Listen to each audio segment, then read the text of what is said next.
Hello, everybody. How are you doing? And welcome to Homeschooling and Wellness. Today, I'm going to give you a small little snippet of the inside of these two magazine subscriptions that are geared towards our amazing children, Zoo Books and the National Geographic Kids.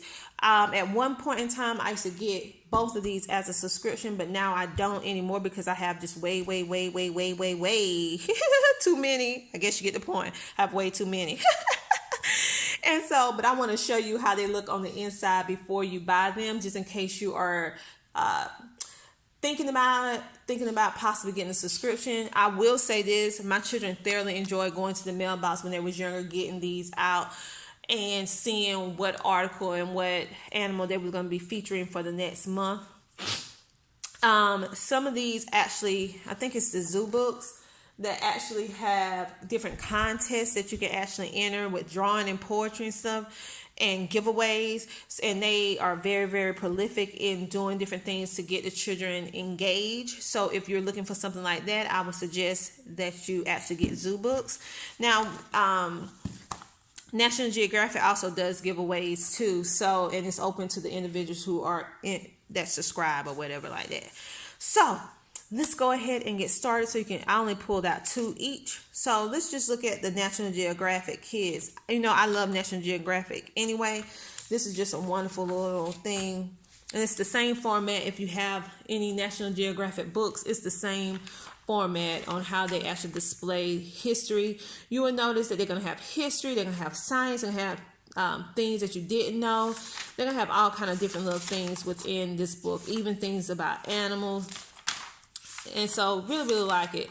It just depends on what type of display your children like. Do they like multiple different things at one time? If they do, they would like it. If they don't, not so much.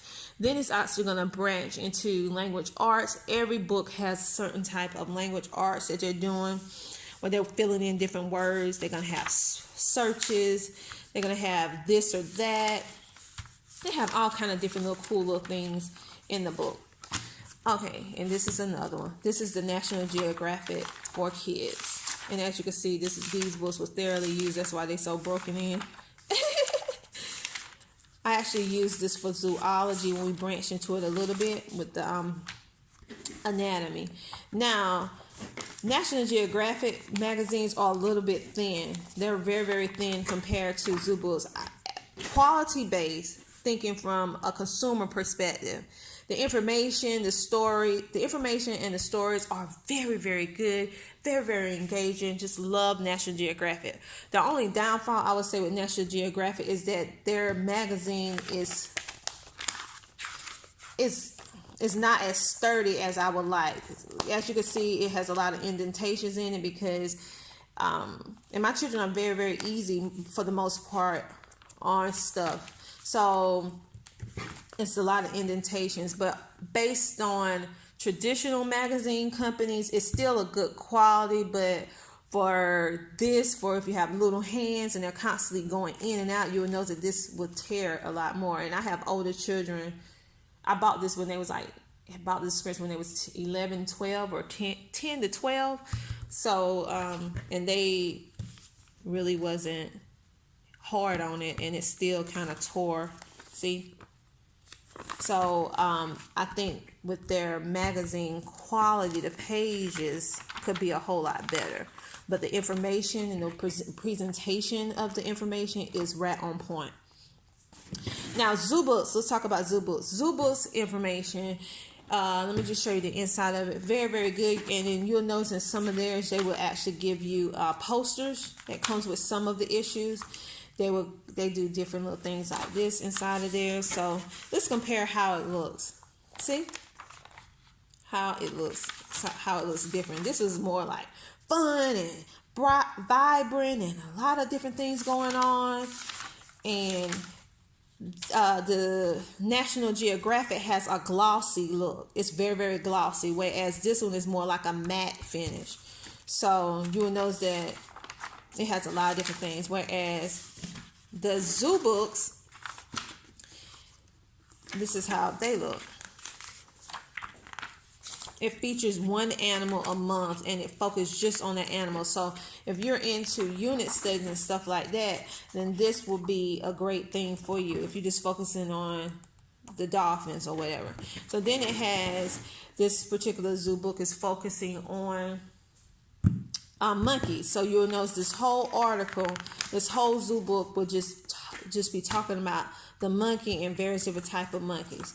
And whatever animal is on the cover, that's the animal or insect or whatever that they're actually going to be talking about within the whole issue of that particular magazine.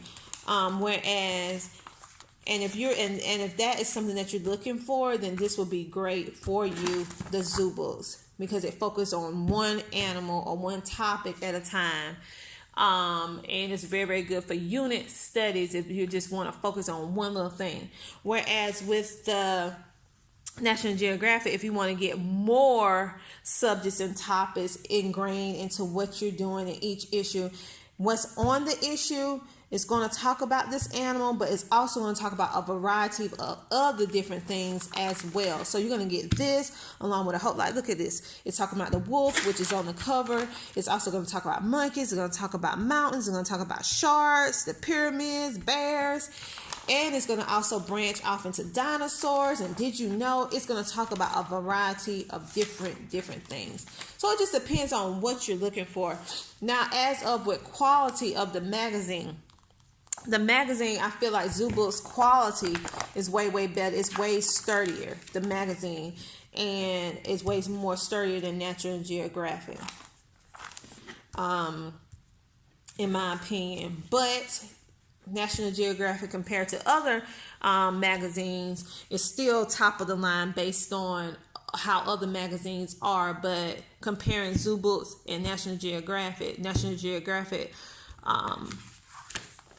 the quality of the paper is way, way more better. This one is a little bit more flimsy, but not real thin. So don't think that National Geographic is a real thin magazine. It's not, but compared to the Zoo Books, it's thin. Their paper is very, very more heavy and weighted down with the Zoo Books versus the National Geographic.